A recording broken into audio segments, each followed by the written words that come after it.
Hello, everybody. Welcome. My name is Alex Elliott, and I'm the Senior Manager of Events and Engagement for the Public Programs Department of California Institute of Integral Studies, a nonprofit university in San Francisco. It's my pleasure to welcome you tonight to Caring for Yourself and Your Clients When It Feels Like the End of the World. I know we are all joining from different places from all over the Bay Area, the United States, and the world. But as a representative of CIIS, I want to acknowledge our debt and gratitude to the Ramaytush Ohlone, who are the original people and continual caretakers of the San Francisco Peninsula. CIIS's campus is located on the traditional unceded lands of the Ramaytush Ohlone, or Yulamu, as it is known in the Ramaytush Ohlone language. This acknowledgement is just one very small step towards being in deeper connection and relationship with Indigenous tribes and organizations in our community, and it does not begin to acknowledge all of the native lands, languages, and territories where you are right now or where you live and work every day. I invite you to take a moment now, as I do this intro, to acknowledge the land where you reside and to commit to learn more about the Native communities near you and support their work. If it feels right for you to share in the chat, please do. We always recommend native-land.ca as a starting resource if you don't know where to get started in that search. Before we get started tonight, I do have a couple of general tips and troubleshooting items to go over quickly. We are having a live Q&A after the conversation today, so please submit your questions at any time using our web form, which is linked in the event description below this video. We do have automatically generated captions for this event, and you can toggle those on and off using the closed captioning button in YouTube. As you may have noticed, chat is enabled for this event, but please note it is not being moderated and our presenters cannot see that chat. Chat is not required to fully experience the events, and you can turn it off at any time. And we really encourage you to do so if you find that it is negatively impacting your experience in any way. If you choose to participate in chat, please be respectful and avoid language that could be offensive or insensitive to others. If you are having any issues with your audio or video, we always suggest that you start by refreshing the page. And then if you're still having issues, it usually helps to adjust your video settings or lower that video quality in YouTube. Now, let me first introduce our presenters this evening, Christine, Larissa, and Justine, and then we will get right to their conversation. Christine Brooks is a professor in the Expressive Arts Therapy department at California Institute of Integral Studies. Her research interests include adult development, intentional childlessness, qualitative research methods, and transformative processes in coaching. She is a consultant and coach with expertise in social and emotional intelligence, identity development tools such as the Enneagram, and leadership and executive presence. When not traveling the roads of the United States to experience the profound variety of people, creativity, landscapes, and regional foodways, she lives near the Gulf of Mexico with her wife and French bulldog. Larisa Garski is the Chief of Clinical Staff for Empowered Therapy in Chicago. Larisa is the co-author of the Grieving Therapist, Caring for Yourself and Your Clients When It Feels Like the End of the World, and Starship Therapize, Using Therapeutic Fan Fiction to Rewrite Your Life. Larisa has also contributed to numerous other books on pop culture and psychology, co-hosts the Starship Therapize podcast, and is an AAMFT-approved supervisor. Justine Mastin is a psychotherapist, author, and so much more. Justine runs Blue Box Counseling, a private practice in Minneapolis, Minnesota, and is an AAMFT-approved supervisor. She literally wrote the book on therapeutic fanfiction, Starship Therapize, Using Therapeutic Fanfiction to Rewrite Your Life, and she offered support to healers in the Grieving Therapist, Caring for Yourself and Your Clients When It Feels Like the End of the World. Justine also co-hosts the Starship Therapize and Dark Side of the Mat podcasts, and has presented a TEDx talk. Justine is proud to educate future therapists at the University of Massachusetts Global. And now I am delighted to turn it over to Christine, Larissa, and Justine. Thank you so much, Alex. And it is so exciting to be here with you both, Larissa and Justine. Welcome. Thank We you. good. Yeah. Welcome, Larissa. Mhm. Thank you. We are going to just dive right in. I have to admit that as soon as I got a copy of this book, I devoured it. It is such important work, and I have so much gratitude to be in this conversation with you. And you all do work that's at the crossroads of professional practice, social justice, grief, and pop culture, which might seem like unlikely combinations. But we're going to cover all of that. We're going to dive into each of them sort of in turn. But I really wanted to start out by just asking very directly, why grief and why now? Yeah, it's been a pretty tough few years to be a therapist, or any kind of healer. And Or a human being, if we want sure, to Yes. even also a like zoom out person. broader. Mm-hmm. It's been a really hard time to be a person. Mm-hmm. Yep. And during this hard time of personage, as healers, we felt very unseen. Um, and I, I, we take nothing away from folks doing frontline healthcare work. Absolutely not. Um, but who are those folks going to talk to about the horrors that they were seeing? And that's their therapists. And we realized that we're all grieving. And collectively, we weren't really giving ourselves permission to grieve. In fact, the narrative was very much, clap for the healthcare workers, send them a pizza. Don't tell us you're sad, though. Don't tell us you're having a hard time. We just want to, support you. And Mhm. therapists were not actually even going to have you in the conversation. Um, Larissa, what would you add to why grief, why now? Um, it's so present but unspoken. I'll keep it sort of focused here in the United States because that's the country that I'm from and Mm-hmm. currently stand in. But I would say broad strokes, we don't create spaces for grief. We don't acknowledge grief. If you're lucky in a corporate setting, you get 3 whole days. If someone who's designated as a close family member dies, and then you are expected to carry on. And during a time of such profound uncertainty and pain and loss and death, during those few first like precarious months of the pandemic, there still was not space that was made for grieving. I remember Justine and I talking about that in those early days and weeks, wondering if there would be more of an opening to have a broader national conversation. And sometimes there was like shifts and movement, but nothing that fully came to the fore. And then, credit where credit is due. This book was very much Justine's and our editor's inspiration. And though Justine and I had been having conversations about the need to talk about grief, Mhm. I wasn't so sure about diving into writing about grief. Mm-hmm. And you don't just write about grief, you write directly about death. And Mm-hmm. we don't talk about death. And I would love to hear a little bit more, unpack why that was so important and why you faced it directly. Mm-hmm. Yeah, Larissa and I have both been touched by death. Mhm. I've lost both of my parents, a few beloved pets, um, a, assorted others, including, you brought up that we talk a lot about pop culture. One of our areas of interest is the intersection between pop culture and psychology, Mhm. and how, as humans, we really attach to fandom characters and celebrities. And so many of our beloved characters have also died, which makes it more possible to talk about death. And still, as a culture, we don't want to talk about it.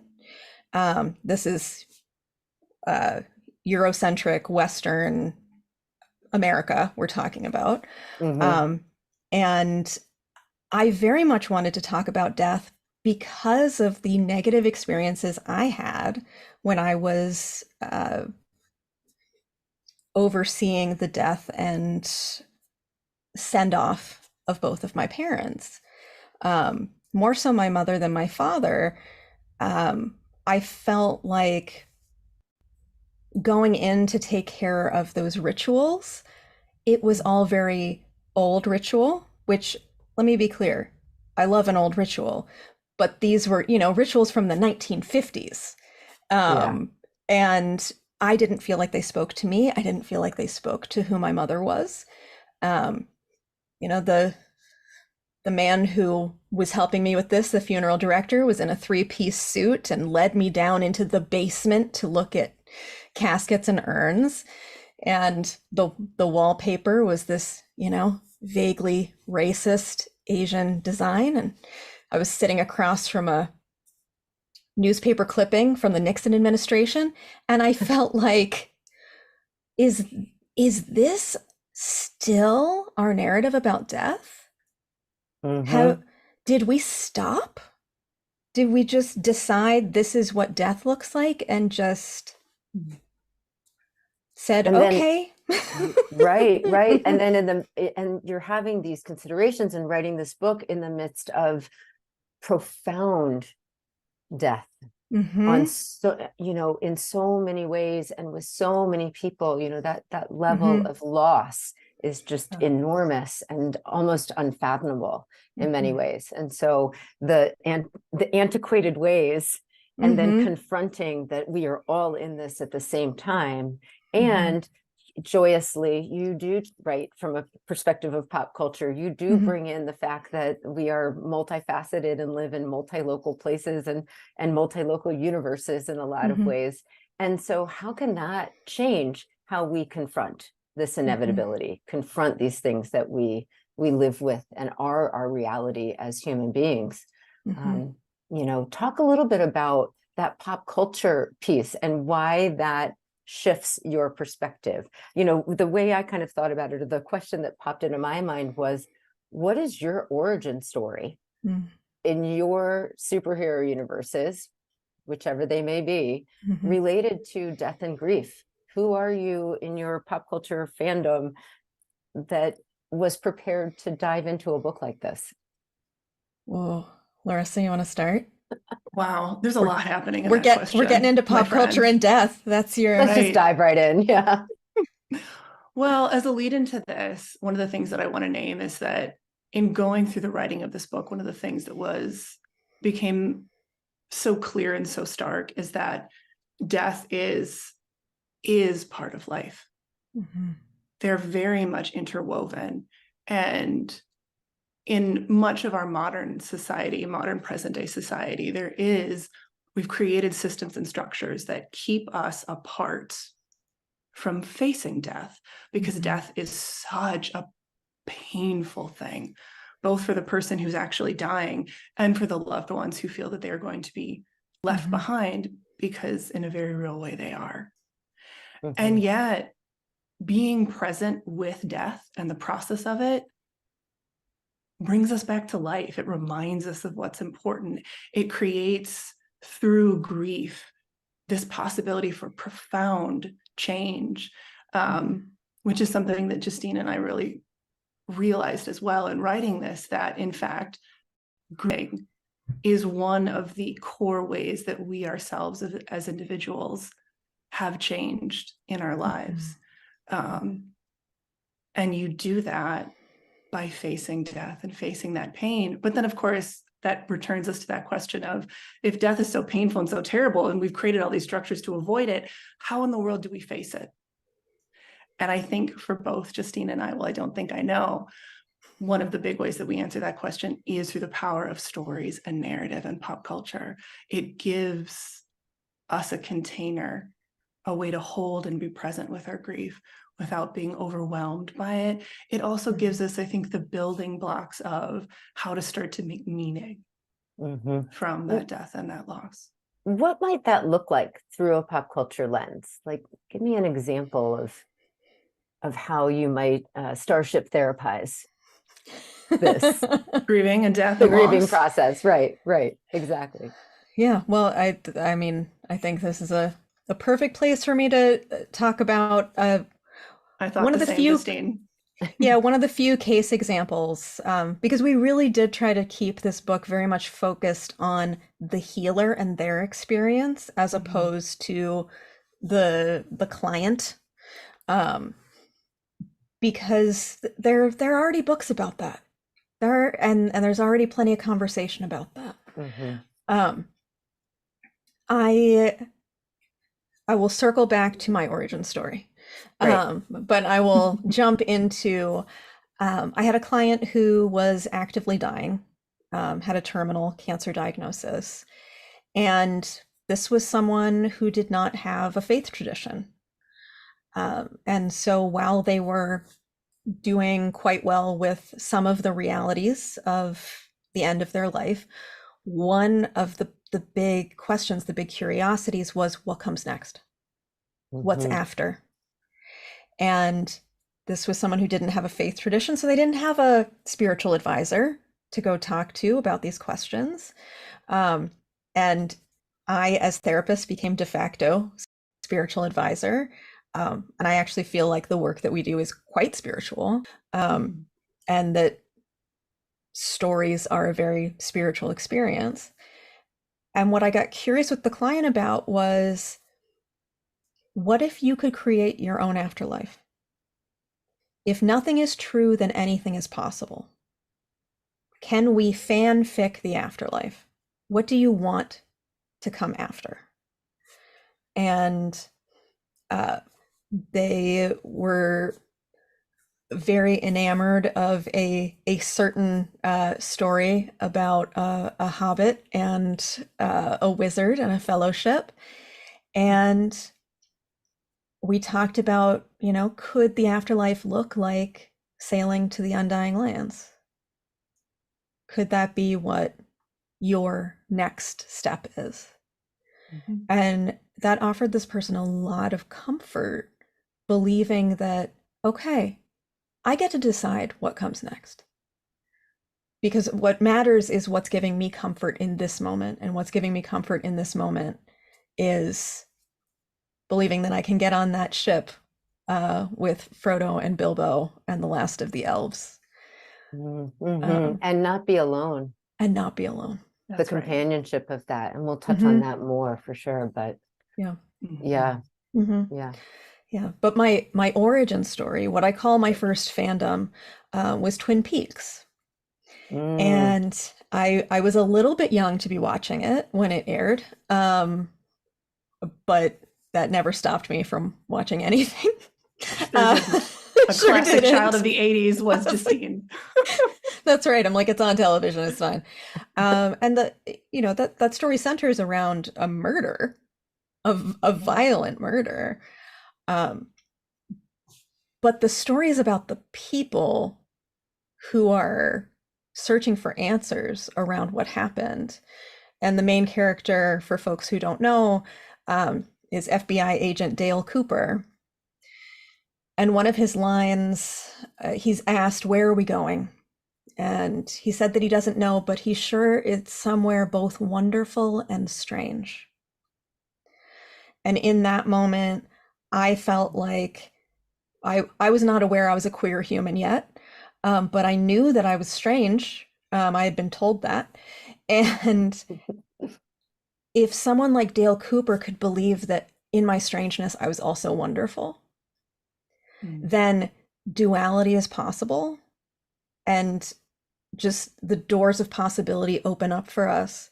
And that creates space for, at this time in my life, being able to recognize the duality of life and death, that it can be both wonderful and strange, and that grief isn't bad, though we avoid it that way. Grief is hard. But as Larisa said, it's vital for transformation. The leaves have to fall. The caterpillar has to turn into sludge to become the butterfly. That's how we change. And so one of the things said. Thank you. Agreed. Yes. Yes. And I realized I didn't answer your question about my grieving origin story. So I'll do like a short vignette. Perfect. I think I do mention this in like the introduction of our book, that I grew up with sled dogs. And one of the realities of having an interspecies family is that they will die well before you in most cases. And so I buried all but one of our 14 dogs. And that started from, oh gosh, I think it was like 6th grade onward. And so being a part of loving and losing and often nursing the dogs when they got ill, death was such a present part of my growing up. And I remember one of the ways that we got through it and really started to make meaning around it when I was a child was very much spearheaded by my parents. They would like bring in stories and sometimes music from, sometimes it was pop culture, from like the movie Gladiator. Sometimes it was, and Justine, that's beautiful music. Right? Justine, you'll love this because I don't know that I've ever told you this, but my parents were huge Les Mis fans. I did not know that. Oh my God, they loved it. It was like it was their most favorite This thing. is my most favorite moment. I don't usually like musicals, and Justine is always like, oh my God, come on, Larisa. So like, yes, this was one of like the foundational like family texts for how to navigate grief and loss. And now we're going to see if Larisa can tell this without crying. So we'll just see. But I remember one of the lines that my parents would play and replay on our old VHS player was at the very... Yeah. Yes. Was at the very end of the musical when the main character is dying. And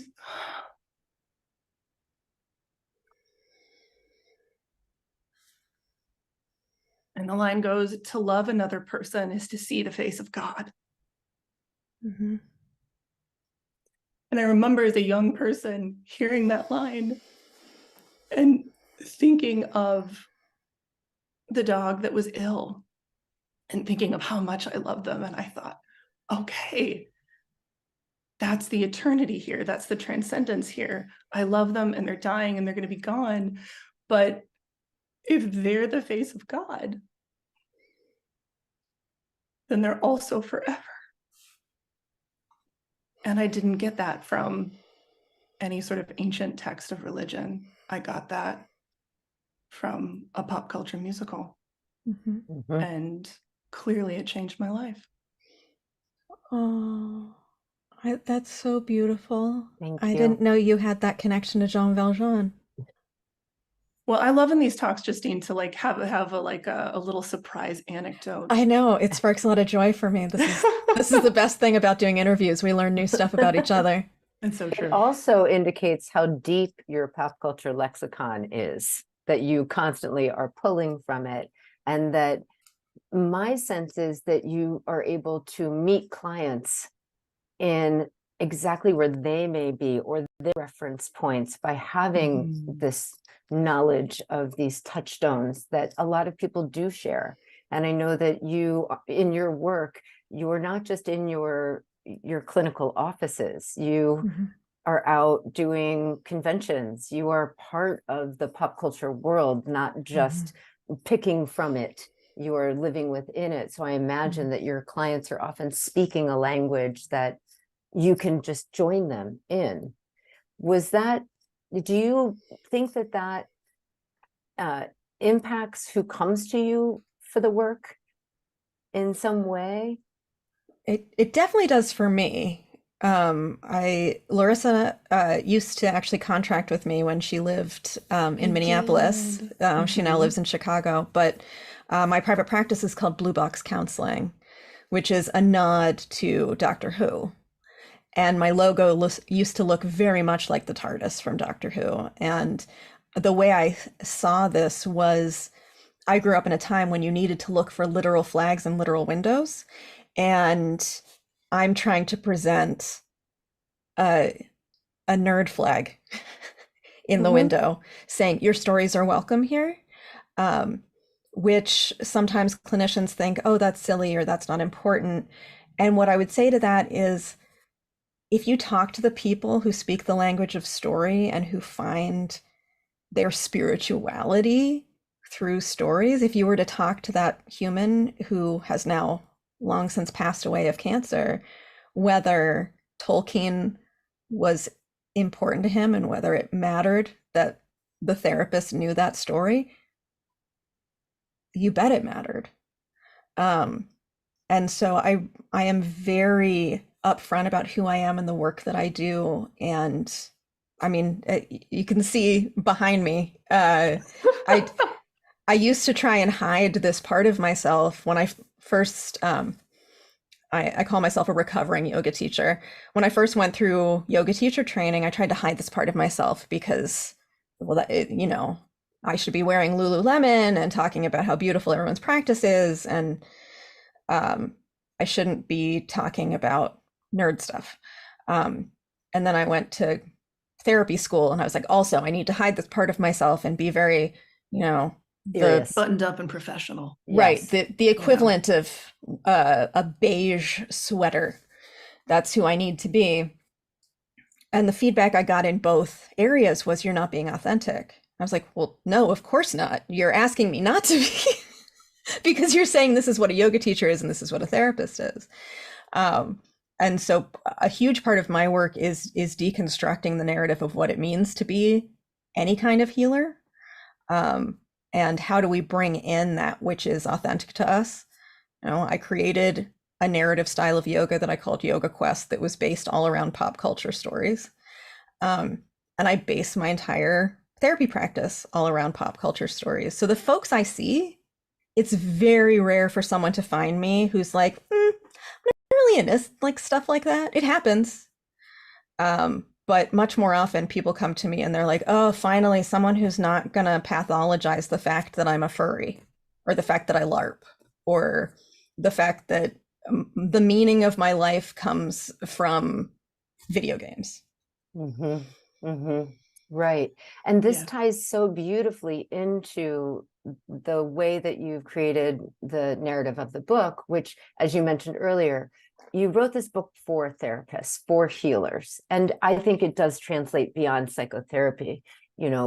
People who are in human services, people who are working with other people, many of us, regardless of licensure, regardless of the office that we work in, have been taught to be a tabula rasa, to be the blank slate upon which things are projected, to be, and also to contain our own grieving processes, to contain our own emotional lives. And of course, there is a huge conversation around disclosure that we'll keep in a small container over here for right now, because I want to open this up and shatter it a little bit tonight and talk about the humanity of the therapist, the humanity of the practitioner, and the fact that there is a tension there, particularly in very intense social movements and intense moments of, social unrest, social activation, social justice. And we are in the midst of that, along with the pandemic that we have experienced. I don't know that we can actually separate the two. I think you're right. They're so intertwined. They are so intertwined. And in as well as being a Gen X person myself, the people who are now coming into the practices, the people who would be labeled as millennials, would be labeled as Gen Z, would be labeled as digital natives, whatever sort of generational moniker we want to give them. These are individuals who have broken a lot of ground around the fact that mental health matters in the practitioner's life, not just in the client's life. And I feel like you're really touching on that. So what was your impulse, or how do you want to talk about breaking through some of the stigma around being a therapist while grieving? You have to do it simultaneously.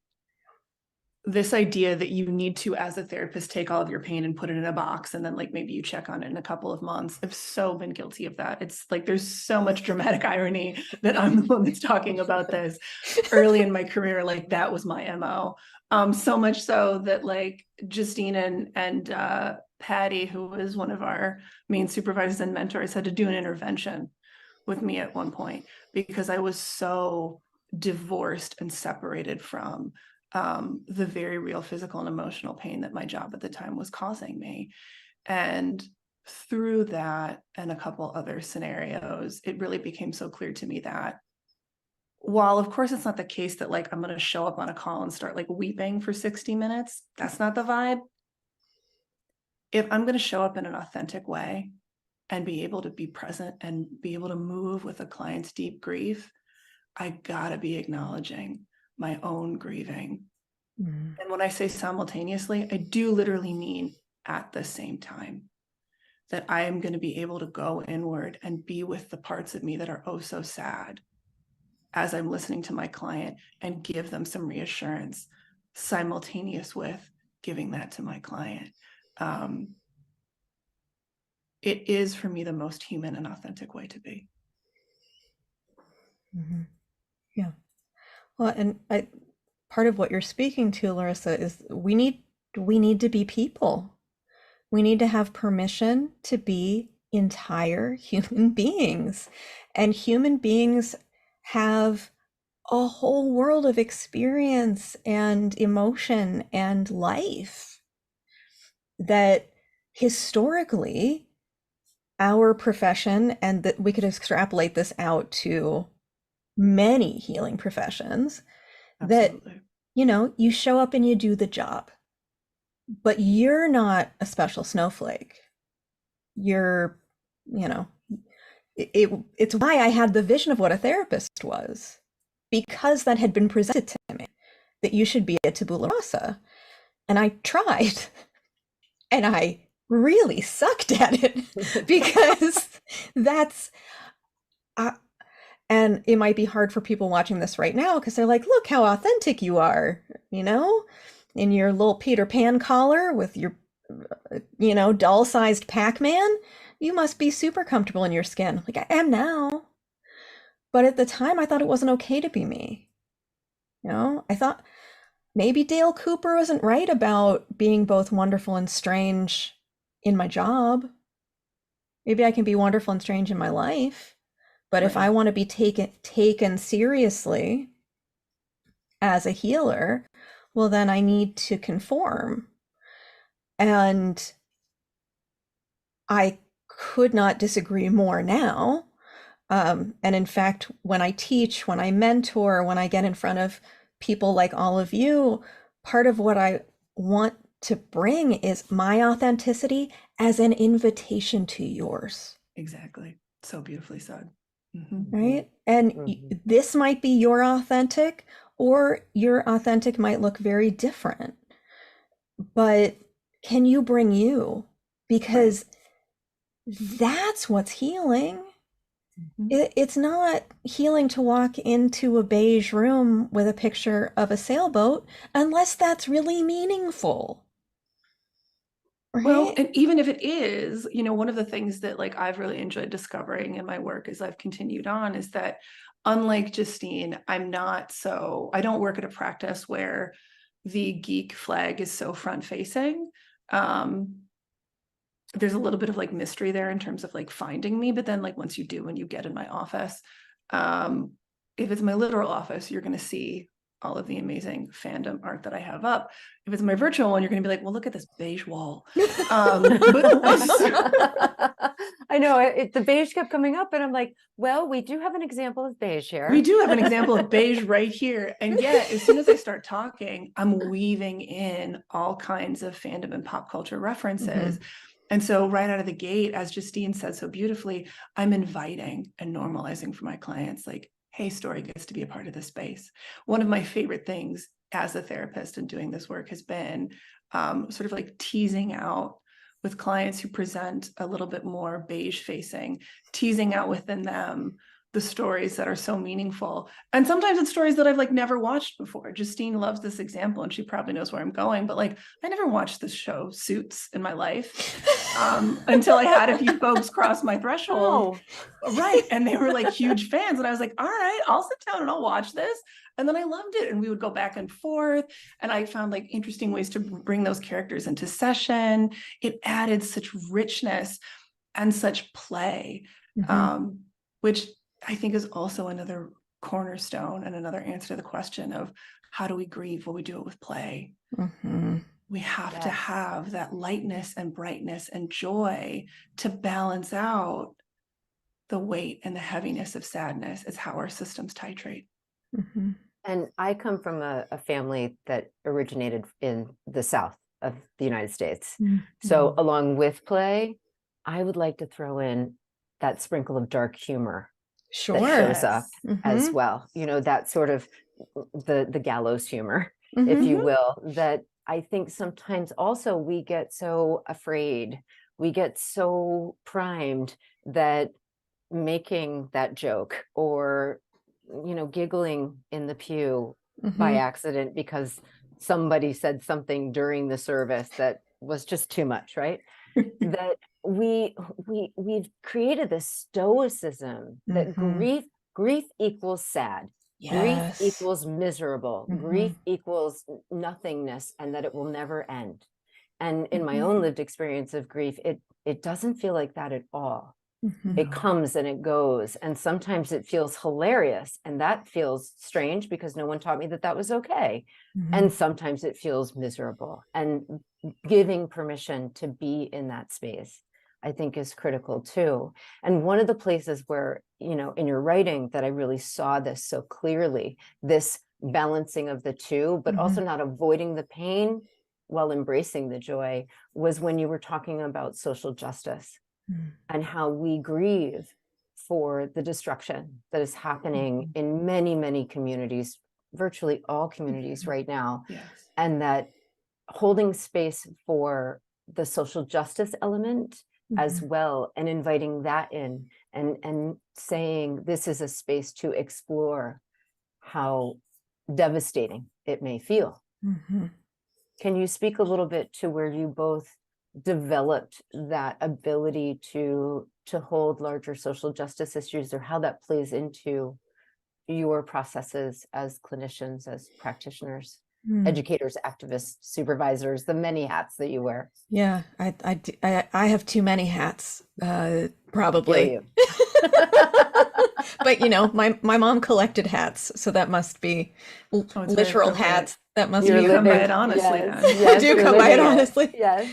Although she also collected watches, and I don't know that that's helped me. 50-minute hour. There it is. That's right. There it is. Look at the time. Tick, tick, tick, tick, tick. Yeah. But I mean, I can say I don't know that this is where activism was born for me, but, or that language anyway, but the idea of showing up for your community is something that I've been steeped in. My father was the mayor of the town where I grew up. And he was the mayor there for 16 years, would have been 20 if he hadn't passed away. And he never considered himself a politician. Sometimes I use that language, but he never would have used that language. He said, I'm a civil servant. And he always answered the phone when journalism students called, because he had been a journalism major and worked in publishing for a long time. And he was always giving of himself in that way to mentor, to show up, to really care about the community where he was planted and stayed, and cared very deeply about things that didn't really matter much to me at the time. You know, something that's coming to my mind right now was there were some dividers being put up in a neighborhood that were going to divert traffic. It's like, well, but it's going to break up the neighborhood. And I was like, oh, people just have to go around. It was deeply meaningful to him. And in that way, he was doing his own kind of micro activism, you know, and by micro, I don't mean small, I mean person to person. and using his platform for what he felt was greater good. I mean, he spoke out and was doing civil commitment ceremonies before that was an okay thing to do. And we had the who are the Baptists that Westboro came to our door and said you need to stop that. And he was like, no, I'm not going to stop that because this is something I believe is okay and needs to be okay, and I'm going to stand up for that. And it's very funny to talk about this now, not funny, haha, but I've never kind of conceptualized my dad as being an activist. But as we're talking about it, I think he was leveraging his power in the ways that he knew how. And in that way, he modeled for me to stand up for what you believe in and to pay attention to that which feels important to you. Larisa, I know you bring this into your practice a lot as well. And you write about particularly how you bring it into supervision, but I'd love your take on how you live this. How I live this rather than how I got to living this. Why don't we start with got and we'll get to live. To live, beautiful. Yes. I think that I'll start with that sort of in the middle, which is that Justine and I had some really incredible supervisors that we sought out once we'd graduated from therapy school. And one of those humans is Patty Halava, who I referenced a bit earlier. And Patty very much just in the way that she showed up and embodied mindfulness and embodied questioning. She very much was inviting every single supervision hour that Justine and I would have with her to question the status quo, to be present and curious with what was coming up for you, and to really take that idea of systems thinking that is so core to the practice of marriage and family therapy, but to like zoom out and look at all different kinds of systems, cultural, political, societal, regional. And because of that, it just became very like normalized for Justine and I. Were like, well, this is just how you do it. I guess you're always looking at things systemically. And then when we started working together, when I was contracting with Justine at her private practice, we would do consultation of us peer-to-peer. And that just really was the foundation to our conversations, and it grew and grew and grew. This idea of questioning the status quo and questioning social constructs. And we would talk like all the time, the two of us in those early years, how do we bring that into session? Verbalize to normalize is one of the things that Justine said all the time in those early days, which speaks to a couple of things. The main one I want to highlight is that if we don't name it in a therapy session, our clients don't know that it's okay to name it. And it's about acknowledging and giving choice, right? Both in the therapy room and if you're the supervisor during the supervision hour. It's not to say that like when the protests were going on after the murder of Mr. George Floyd, I didn't talk about that in every single supervision or therapy session, but I did in almost every single therapy session and supervision session, check in and give the option. So that one, there was choice, and two, it was really clear to whoever was sitting across from me that this was a space where we could acknowledge this. It's both welcome and important. That's right. That's right. And in your writing, you give attention to your own locations of identity. You don't write from an objective space or a space where the self is put in a container over here. It's very much about recognizing that you come from very particular places and are perceived in very particular ways through presentation. And as you said, you know, the naming to claim it is really critical, because then it opens up the opportunity that people can know you as you know yourself. Maybe the invisible locations of identity are made more apparent, or the visible are named in very particular ways, so that people can also be in the conversation with you and the multiplicity of you. Really beautifully said. It's reminding me that that seed for me was planted years ago in one of my first courses as an undergraduate in college. by, of all people, Dr. Timothy Brennan. He was teaching a class in the newspaper, and he thought that it was complete and utter nonsense, this idea of unbiased journalism. He would like stand in front of the class and be like, "That's nobody's unbiased ever." He's like, "I don't want anybody to be unbiased. I want to know what's influencing you. I want to know what makes you interested in a particular kind of story." And that really stuck with me and very much started to blossom when I started to get training as a clinician. This idea of, why in the world should I be unbiased? There's no way that I am. And so how can I be clear and authentic about who I am, where I'm from, what my biases are, so that clients can start to do the same? And they can also feel like they're making an authentic choice about whether or not they want to work with me. Yes. Informed consent, right? Like I consider all of this part of my informed consent. This is the human you are agreeing to tell your deepest, darkest secrets to. Is that cool? Or do you have a problem with Pac-Man? Right. So no shade, no shame. Do we need to talk about it? That's right. Right. And that ties back to this sort of core theme that we've been looking at, which is, how can we talk about grief if we're not meeting one another? If we're not connected, if we aren't recognizing the community of maybe a dyad in the consulting room, or the fact that we don't leave the rest of our community at the door when we come into the work. And how do we talk about death and grieving if we're leaving parts of ourselves? And of course, this is moderated by appropriate practice, scope of practice, all of those things. But bringing ourselves into the room offers, in my opinion, that opportunity to say, I can meet you in that sorrow. Yes. And it offers, we are able to offer something special from ourselves and also receive something back. And what I'm getting at here, I don't believe I shared this in the book, so you all are getting something that's off book.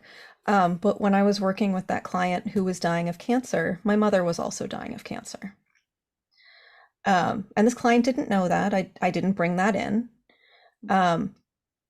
But I had the benefit of the experience of being the loved one whose parent was dying, to bring that lens into the room without ever naming it. And I was able to offer something and be in grief together in such a unique way. And what that experience offered me was the ability to be with a dying parent and find out what their experience was, because my mother was not able to express what was happening for her at that time.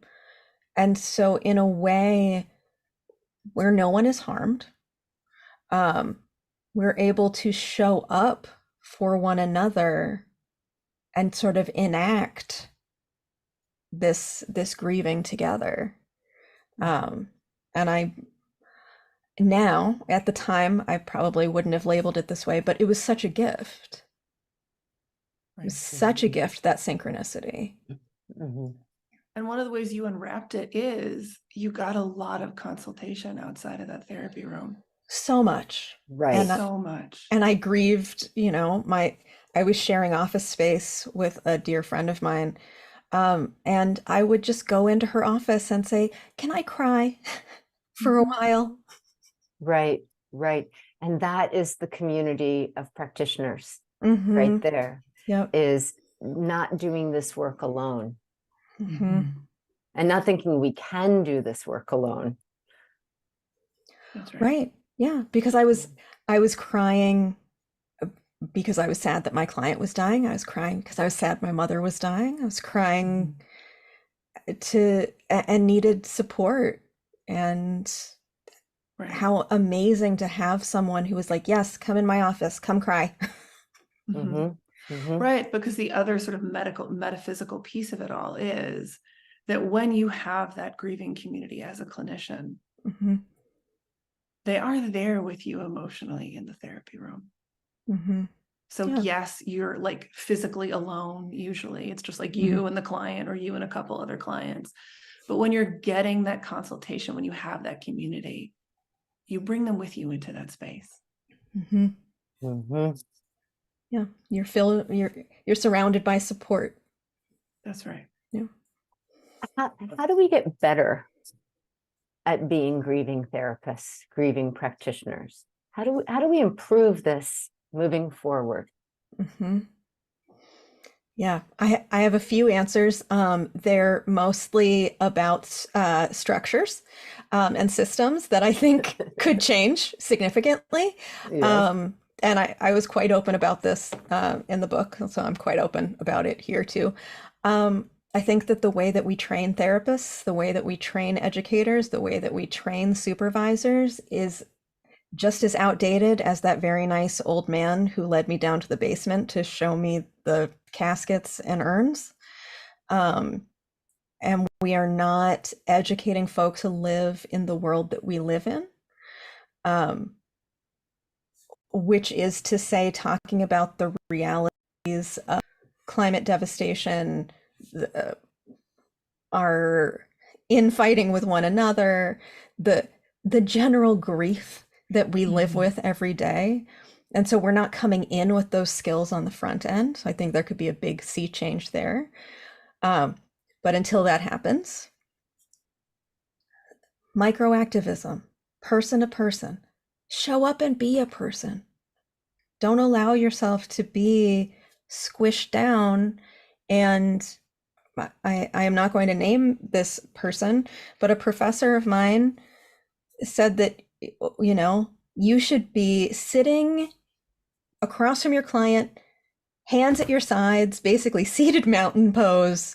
No, you know, don't take any notes, don't have anything between you and the client, including a coffee table, and just be open to receive and never touch them for any reason under any circumstances.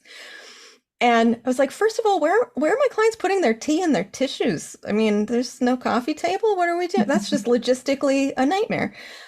But also, how am I showing up authentically as a human being if that's how I'm showing up? And so my invitation to fellow clinicians or to students or to whomever is the greatest gift you can give is yourself. And that means showing up as your entire self, finding community. Sometimes it's really hard because a lot of people have been indoctrinated into this tabula rasa and really kept rolling with that, and don't know what to do with folks like me and Larisa. I think especially me. I think, Larisa, you do a good job of like, I mean, I have that Spock thing. So you like do, when you have in that doubt, Spock I thing. really like lean into a lot of like logical analysis, which I think can like really put people at ease. So I sort of like ease them into the transition into the wild and wondrous weird that's going to be happening, especially when I'm their supervisor. Right. But my big Kirk energy is just like exploding. And I'm like, just get in the ship and we're going. You know? It's true. Which I think can be a little overwhelming.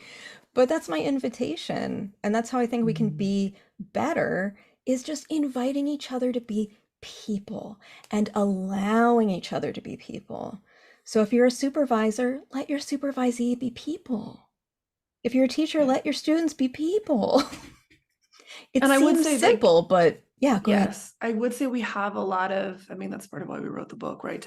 To help answer that question of how do we grieve and how do we normalize it and embody it and practice it and teach it. So I do think there's lots in the book in and around and related to that in terms of tips and tricks. But I suppose the thing that I really want to highlight and put right next to literally everything Justine just said is we are very, very good, we being modern humans, at avoiding grief. Oh, yeah. Yeah. Oh, you're going to tell that story? Yes, I'm going to tell the story. Like, we would write whole chapters, Justine and I, and then we'd look at each other at the end of the writing, because we write on video together in a shared Google Doc. And Justine would be like, that's great, a job well done. And then we'd sit there and a long pause. And I'd be like, did we grieve? Did we sit with the sadness? Did we talk about the sadness? And you were so busy inevitably producing that you weren't actually doing the work. That's right. We weren't actually doing the work. So we had to go Yes. back and really be with it. And so getting curious with the parts of you that help you avoid grief. Mhm. How does someone do that? I mean, my go-to is going to be internal family systems, my friend, which is a therapeutic modality. Well, it's a modality Mhm. both for therapists and for coaches, that really it conceives of consciousness as being multifaceted. Mhm. So this idea that you are not singular, you are made up of many, many parts. And so some of your parts help you avoid the things that cause you pain, because there's Mhm. fear. There's profound fear that if we touch that thing, that grieving thing, we'll get lost in the ocean. Mhm. Yeah. Right, that operating belief that if we start grieving, it will never end, Right. or that Mhm. the horrible parts of it will never end. And Yes. in my belief system, my personal belief system, grief doesn't actually end. We learn how to No. be in process with it, and we learn how to metabolize the extremities of it, but the reality of the loss and the reality that we Mhm. love something that is no longer here never disappears. It never goes away. It Mhm. just lives out differently in different aspects of our life and over time. Mhm. And in some ways, what a wonderful gift that it does, Mhm. Mhm. because Yeah. it means that what we lost is still here with us. And really mattered. Mhm. Yeah. Grief is just love persevering. Mhm. Yes. Yeah. Mhm. I'm going to WandaVision. I'm going to segue for a second because there's a couple of things that I want to make sure that we touch on that feel Yeah. so rich. And one Mhm. of them is that we have not named and claimed ritual. Mm. We talked about the antiquated rituals and how that we're done. But what does ritual mean in this pop culture, contemporary, Starship Enterprise grieving process? Mhm. What's that about? Yeah. But the beautiful thing is we get to make it. We get to create ritual or take and adapt ritual. You know, like my client who said, I want to do my afterlife on the undying lands. Like I think part of that ritual was our work together, was writing that story. It was weaving that narrative. Like, okay, we are telling your death tale. We are telling the tale of your afterlife. And there's so many ways to do ritual. And I mean, I can speak for myself when I'm really missing my dad, I watch The Lord of the Rings. When I'm really missing my mom, I listen to Send in the Clowns. Because that was her favorite song and it was playing when I was born. And you all have now known me for about an hour. And I think you can see that really shaped my entire personality. It's a very appropriate origin story song. Indeed. Indeed. Is what I The would soundtrack say. of our life. Yes, absolutely. I guess I'm just gonna like describe what I'm hearing you do, Justine, which Mhm. is you go to meaningful stories Mhm. and you decide how to incorporate them in your active life. Mhm. Yeah. It's not a meaningful story that is forced upon you or that necessarily comes from a long, long family lineage. It is one that speaks to you because of your uniqueness as a human being. And thus you go to it and it offers you, all of this different narrative richness, and you figure out, how do I bring it in to the sadness I'm feeling about my dad? How do I bring this in to honor the sadness that I feel about my mom? And not just the sadness, the rich and varied experience I had with each of them. Mm-hmm. Right. Well, and it's about our relationship. That's right. It is emblematic of our relationship. And my relationship with my parents, like so many people's relationships with their loved ones, was complicated. Oh goodness, yes. So complicated. And yes, there's sadness, but also, there's laughter. when we talked about this earlier, you know, when you're carrying that ring to Mordor, some funny stuff's gonna happen. Mhm. It's Mhm. it's it's not all orcs and sadness, you know. Sometimes Samwise Gamgee says something funny. Potatoes. Right, right. Potatoes, yeah. And we can celebrate in the ritual too. Mm-hmm. Yeah, That the grief can be celebration as much as it can be sorrow. that's right. And it can also be an active way of feeling like I'm getting back in touch with this person or this being that I lost. And in this way, they're gone, but also parts of them are here with me. I'm honoring them. I'm honoring this legacy. I'm acknowledging the ways that they changed and shaped my life. And I'm Mhm. bringing that into the present. Yes. And so life Mhm. is beginning anew because I'm facing death. If I don't face death, then I'm shutting myself off and away from that which is so meaningful. Yes. We're going to open up question and answer in a few minutes, but we talked a little bit when we were getting to know each other Mhm. about a meditation or a process that we might be able to close out our conversation with. And Justine, I think you were going to Mhm. lead that. Yes, I would be very happy to. Okay. So folks at home, you are all autonomous human beings who get to decide what to do with your minds and bodies. So if you would not care to join us in a meditation, that is totally fine. But if you would care to join me, this will be about 5 minutes. Just find a comfortable spot, whatever that means for you right now. Eyes can be open or closed. And if you're going to keep your eyes open, I invite you to shift your gaze away from your screen, just to give those eyes a break. And wherever you are, take a nice deep breath in and let it go. And coming into this space, being aware that for the next 5 minutes, there's nowhere else you need to be and nothing else you need to be doing. This time is just for you. So give yourself permission to take those things that work and leave all the rest behind.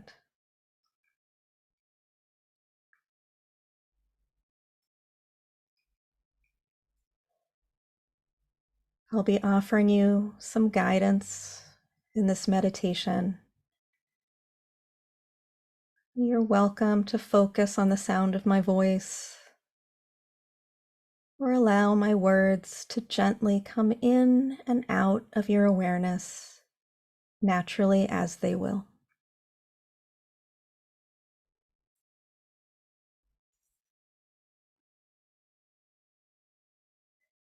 You look around yourself, and at first, your surroundings seem like a desolate wilderness. It feels as though you are a weary and lonesome traveler who has been beset on all sides by tribulations, with nary a friend or companion in sight. You reflect on the difficulties you've had in your own life and the collective strife that feels so close the past few years.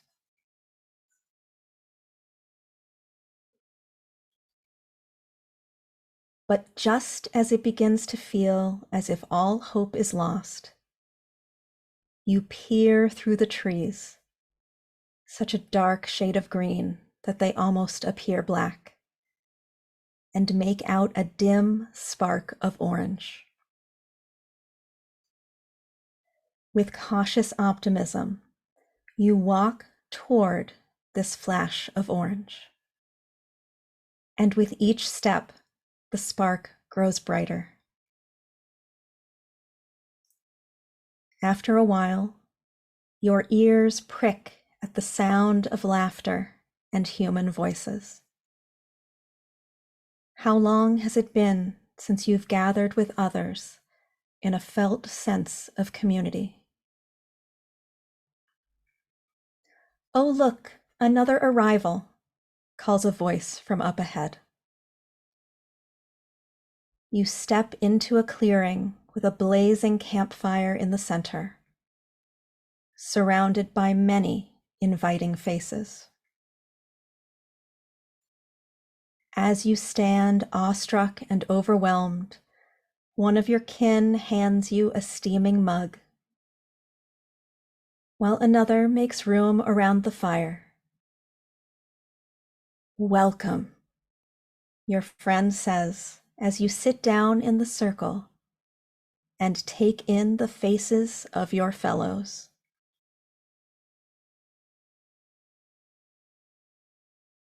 You greet each companion in kind and pause on their face for a moment.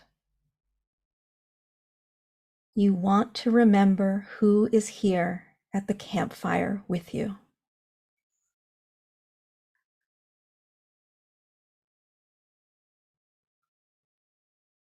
This community has been waiting for you. You have all been through so much, but now you are finally here, joined together to share in the journey to come. Take a moment and consider what you want to share about both your trials and your triumphs.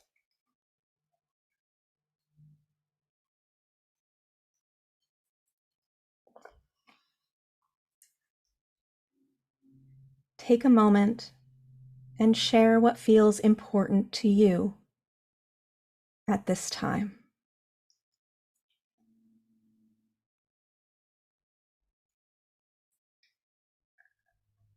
Allow your fellows the chance to respond.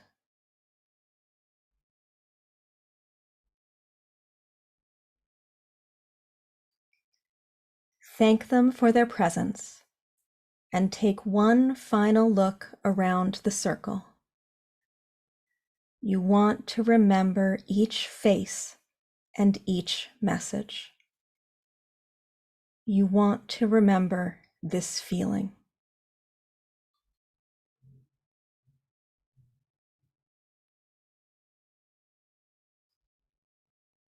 And now it's time to take this feeling of community back with you into the ordinary world.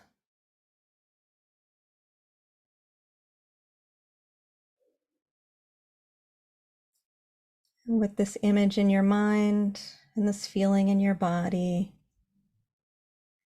start to make your way back to this virtual space that we're sharing together. And take as long as you need. But when you're ready, come back and rejoin us.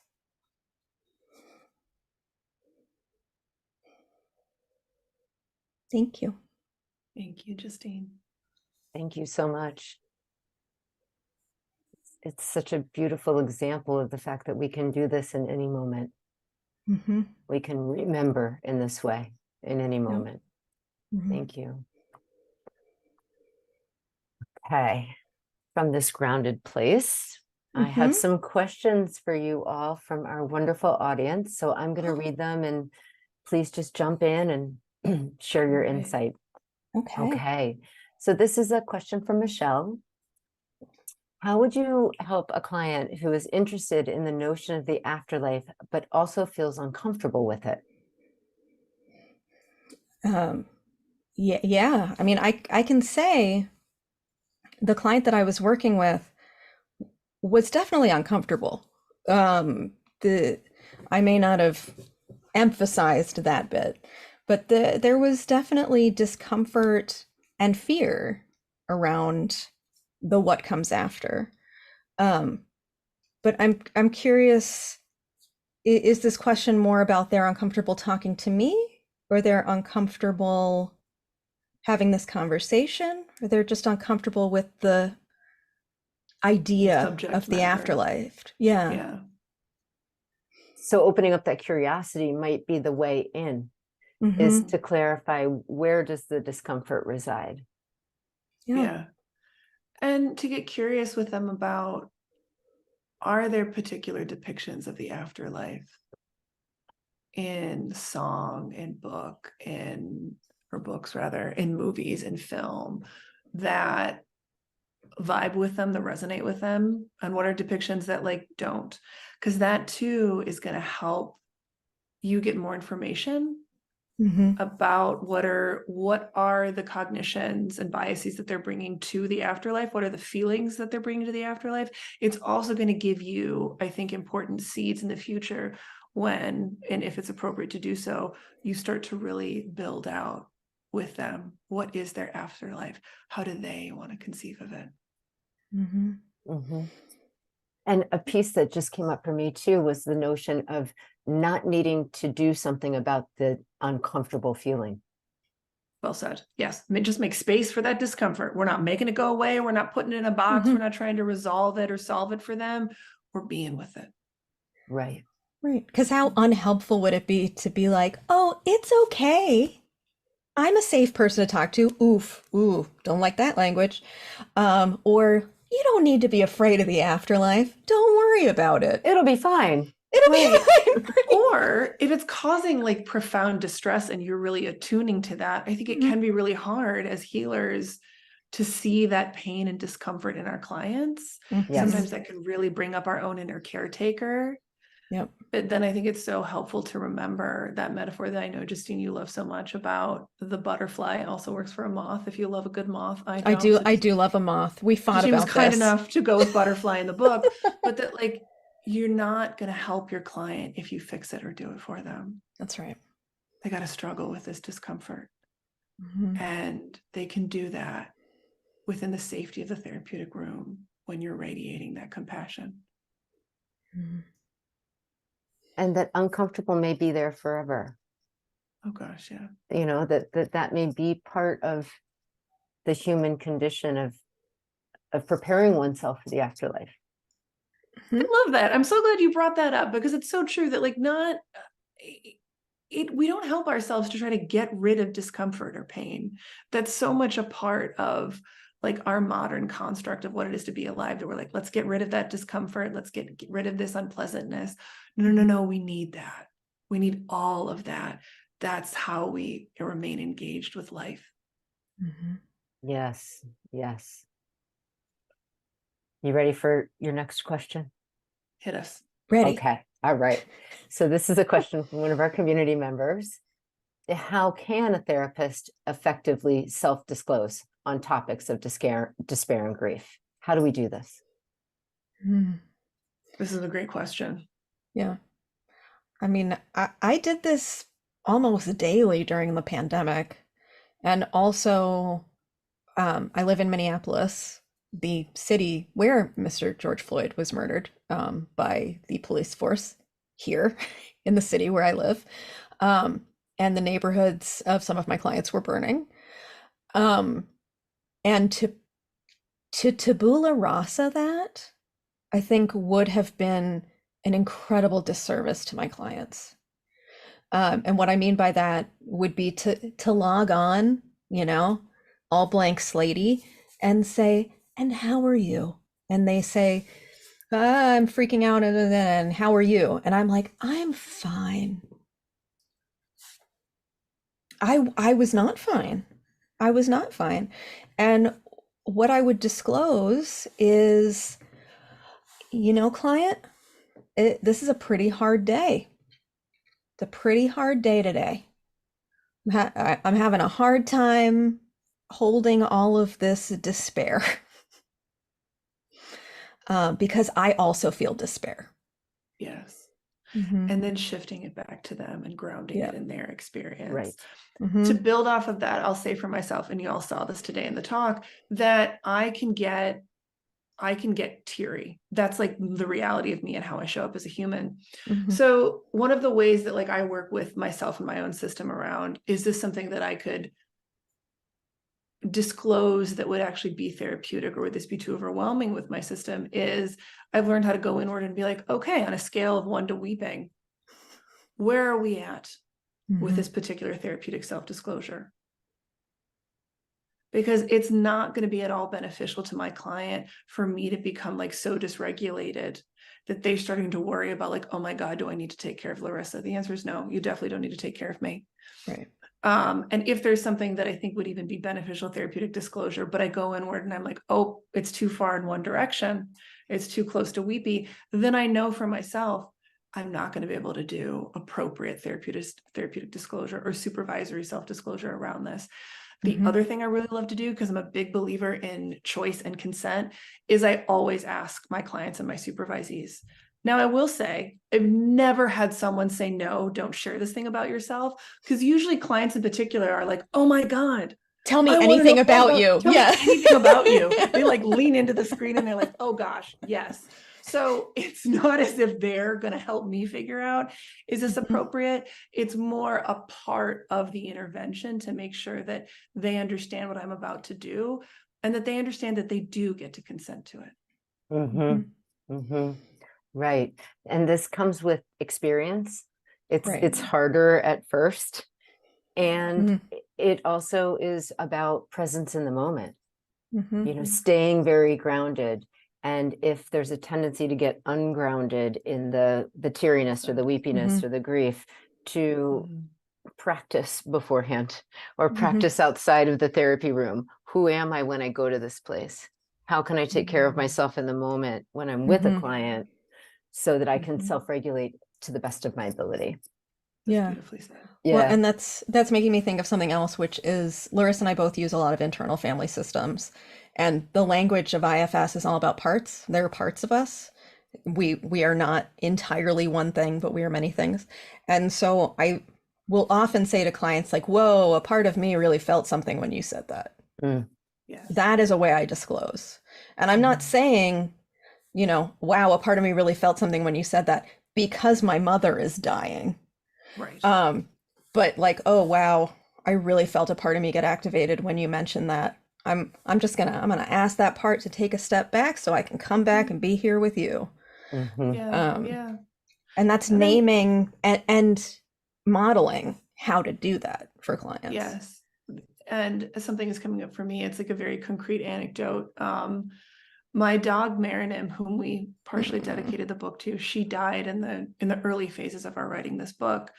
And I took a lot of time away from work to be with her while she was dying.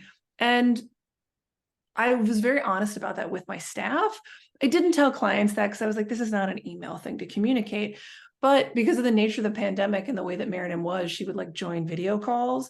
And so many of my clients, they needed me to share that information with them. And I had to really get to a place where I could share that without completely breaking down. And it took me a while. It took me at least a month to be able to do that. But then what was interesting is then, or not interesting, but what was, I think, a real gift of being able to do effective therapeutic self-disclosure was then over a year later, when one of my clients was going through their own grief, they asked me, they were like, I know that you lost Marinim. How did X, Y, and Z work for you? And of course, I was really clear that like, this is my journey. I'm not telling you that like my journey will be your journey, but it helped to give that grounding of this is normal. This is part of the process. This is how we get through it. We can name it and acknowledge it. And it helped them to know that I had gone through that. Mhm. Mhm. Yes. I have a question from Idris. And there's some text, so I'm going to just read this directly. Almost half the population in the US is not white. And although BIPOC do not get licensed at the same rates for many reasons, they are a large number of our healers. Can you speak to how you are or are not addressing the larger American population of BIPOC individuals and communities? In the book or in That's the question life. is written. Okay. So Yeah. Okay. enter as you will. And Okay. Yes. I will enter as I will. Thank you. Part of the work that we're doing of questioning the status quo and coming at this from a systemic perspective is asking questions of how we can get more access for marginalized folks, whether they be BIPOC folks or disabled folks or neurodivergent folks. Or queer folks. Or queer folks. Yeah, okay, can't forget my folks. The supports necessary to get them access to education, to proper supervision, to permission to, again, be people. This is something that we speak a lot about in the book, as well as just as humans. Larisa, what would you add? Yeah, I'd add on to that this comes up in both one-to-one and larger ways. I'm going to lean into the one-to-one piece, which is, I remember early on in my training, there was a lot of conversation about, you're going to get clients who come in and say, I'm like a therapist. Make sure that you lean into that opportunity to educate them about how they're not a therapist. Which gets to what I'm understanding as one of the core pieces of this question. Phrasing it that way and having that have been part of my training was disenfranchising a whole entire swath of the healing community. And I remember wrestling with that early on because it didn't feel right, but it was what I was being told by my professional elders, and I didn't want to mess things up. And I remember the first time I did that, and it felt so terrible. I was trained as a supervisee in a BIPOC practice and had an African American as my supervisor. And so many of the clients I worked with were a member of Minneapolis's BIPOC community. And I was working with someone, and they were talking about the ways that they were a therapist. That was the language that they used. And I went in with this like rhetoric that I'd been handed by my professors. And boy, did I get my ass handed back to me. Which was so appropriate and very much needed. And from that moment forward, I completely changed how I show up around that. And so now when that comes up, when I'm working with my BIPOC clients, I really lean into honoring the ways, like, you're right, you are a healer in this way, you are a therapist in this way. And then also talking with them about, okay, what are boundaries and resources that you need, because you're bringing your healing work into being a stylist, for example, and really making sure that in those conversations, we're honoring the reality that healing isn't just the language of white professionalism. Licensed, like psychotherapist. Yeah. And this also makes me think about something that you were talking about in a different context a bit ago, which is that the systems have to change. That, you mentioned the word access, but it's also about the systems recognizing that the structures, the way curricula are built, the way that things are advertised and marketed do have to change in order for there to be invitation, resonance, a place where people can bring themselves and learn and be honored for the traditions wisdom that are coming in with them, as well as multiple communities. And so it's not just also at the individual or the micro activist level, but it is the systemic change and the recognition that that the containers in which professionalism is developed need to be examined and revolutionized in many ways as well. Thank you for extrapolating that out, because that's where my head was at, but that's not what my language was. So I appreciate that. Well, it's a collective conversation, And I want to make sure that, like, we really also name and recognize that there's a real economic component of this as well. I do tend to err on the side of thinking that when we're talking about becoming a therapist, that some formalized processes are important. A certain kind of like supervisory support and training, I do think is really critical and really important when you're going to be working with specific kinds of mental health diagnoses. But being able to create systems where there's financial support for people while they're getting that kind of supervision, that's such a huge, I think, component of why are there not more BIPOC folks who are becoming therapists. It's because it's far too expensive. And really thinking about how can we shift that in terms of like our own practices. I know that's conversations that Justine and I have had in terms of looking at hiring employees, but then not just paying market rate, but paying above market rate, because that's the only way that someone can actually be an associately licensed clinician and still make a living, and be able to get to a place where they are fully licensed.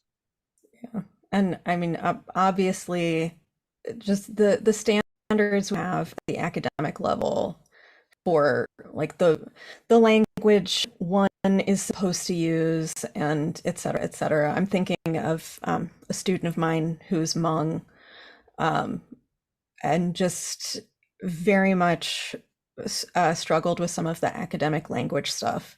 And I was like, I'm going to sit here with you and we're going to figure this out, because this system is not set up to recognize what you're bringing to the table. So we need to put it in the language that they're going to understand and give you a good grade on this, because you're a good clinician, and it would be awful to not have you in the world practicing because you couldn't speak the academic rhetoric. Yeah, that's right. Right. So also looking at how the systems are so Eurocentric, so defined by supremacist capitalist structures, like language and rhetoric, and how can we start to really question that and push back against it? Yes, absolutely. Thank you for that. From Miley, they ask, what resources do you have people refer to regarding mortality, grief, loss? So what are some of your favorite resources that you offer when people are needing support when they come to you? Oh, for clients? So I'm hesitating because I'm very experiential, and I'm like, well, let's just sit in our grief. Go experience your grief. Come back later. I have something concrete. I'm so glad you do, Beautiful. Spock. I'm here for you. And you actually helped me with this recently, Justine, which is having very concrete. You did. You helped. Concrete language around navigating the labyrinth of death and dying bureaucracy. Oh, yes. I learned that by my own journey. Yes. I'm glad I could share that. And you did. And so there were, like, I wrote things down and made references for the client. We talked about it a great deal in session. So in terms of how does that apply to this specific human and their question, reaching out and making sure that you're consulting with folks who have experience with what I'm going to call the death industry. What it's like to do things like go down to the morgue, what it's like to get a death certificate, what happens when your family member doesn't have a living will, how does one navigate all those things? Yes, it's of course important in the therapeutic space to be making space for feelings. And also, if client doesn't have experience with the death industry, you can help them with getting more informed and making some of those referrals, so that they have the support that they need to navigate that labyrinth, because it can be really, really hard. I don't have a lot of go-tos in terms of like workbooks or worksheets. I, like Justine, tend to be very experiential. So it's not that I'm against that way, but it's just not the way that I roll. And so the things that I tend to turn to are being with the client and getting curious around what is the art that speaks to them as it relates to death and dying and loss, and using that as a container to be with feelings. And, you know, and I do regularly have clients who are like, oh, no emotion, that's way too much. And so one of my big go-tos is, let's find a sad song. Mm-hmm. Let's find a song that brings up that feeling of sadness. It's going to last for anywhere from like 3 minutes to like 4 minutes and 50 seconds. It's going to be contained. It's going to happen. You'll get into that feeling. And then when the song is over, what's the next song you put on that playlist that can help bring you out of it, to start practice both being with feelings and titrating out of those feelings. Yeah. Exactly. And that practice is what's so critical. It's the ability to not get stuck, because that's the fear. Yeah. Okay. Another question from our audience. As a therapist trainee, what are some important tips or practices that this person can use to set themselves up to care for themselves?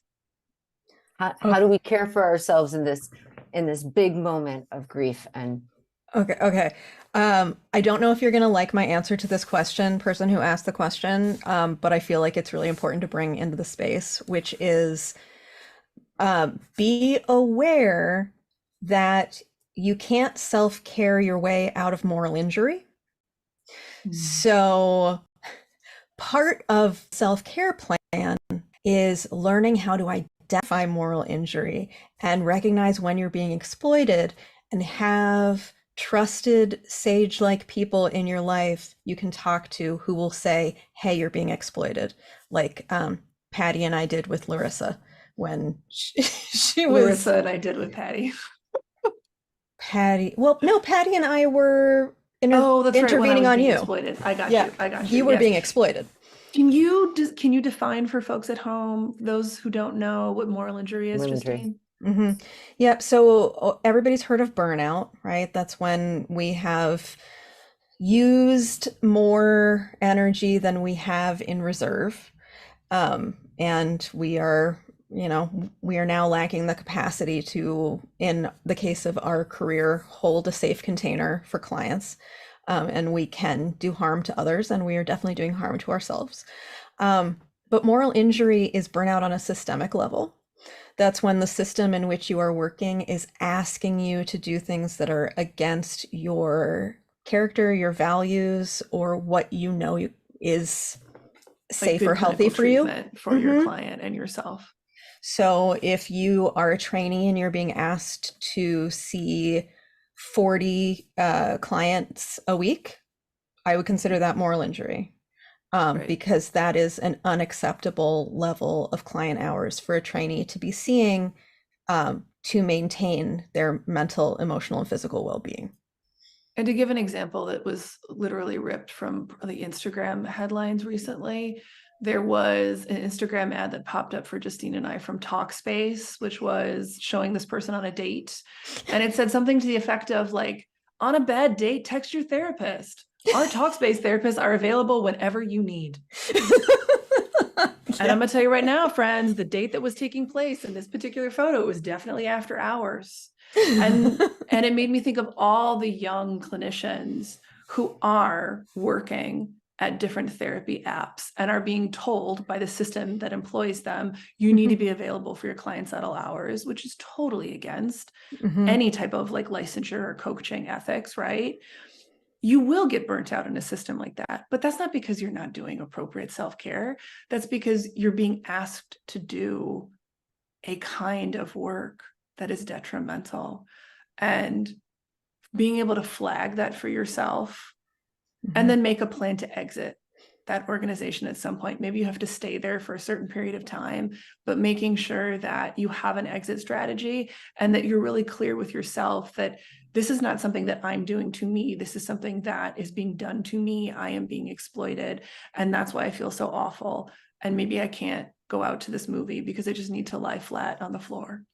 And the word that's coming to me, my colleagues in my department kind of joke about this a little bit, but I take it very seriously, is boundaries.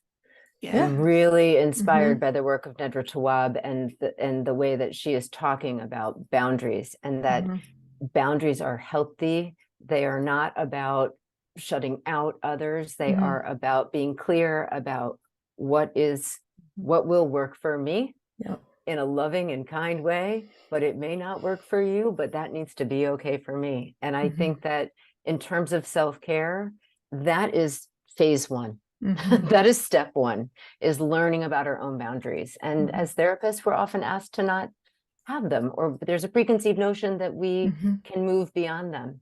But as you're talking about moral injury and about, working beyond our capacity and working outside of hours, that is when we start to lose ourselves and when boundaries are needed the most.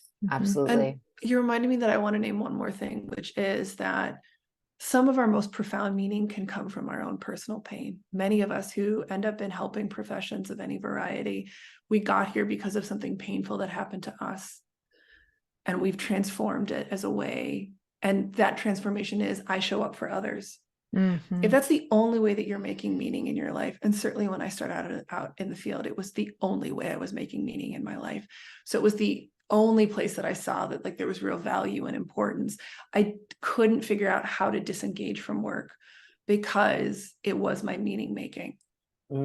So really early on, fostering and getting curious with yourself around what are other places in my life that I make meaning. Justine and I often like to quote this line from the show The Magicians: magic comes from pain. And recently Justine said that to our mentor Patty, and Patty came right back with, well, magic also comes from joy. And I was like, oh, Patty, you did it again. That's right. So finding that joy outside of your work, I think, is so important. Yes. Well, this is the end of our Q&A, and I just want to thank you both so much for inviting all of us into the healing professionals universe. I think we need to start another sort of universe where the superheroes and and maybe even the villains are all part of this healing professionals universe. So thank you both so much. And if you have any final thoughts or last words that you'd like to offer as your wisdom drop, I invite you to do so now. I really just so appreciate this conversation, and thank you all so much for joining us. I hope that the book speaks to you and you get a feeling of community as you're reading it, and that if enough people read it and feel community, maybe they'll look up from their book and find the community that's around their proverbial campfire. And is it okay to share where folks can be in touch with us? Sure. Okay. Absolutely. So if you'd like to stay connected with us, best way is to follow us on Instagram at grieving_therapist. And from there you can access all kinds of info, and sometimes see me make reels where I'm talking in my car after I work out. Which is my primary self-care. That's true. It very much is these days. I really want to genuinely thank everyone for their presence and their vulnerability this evening, for the space that we were already all able to make and create with one another.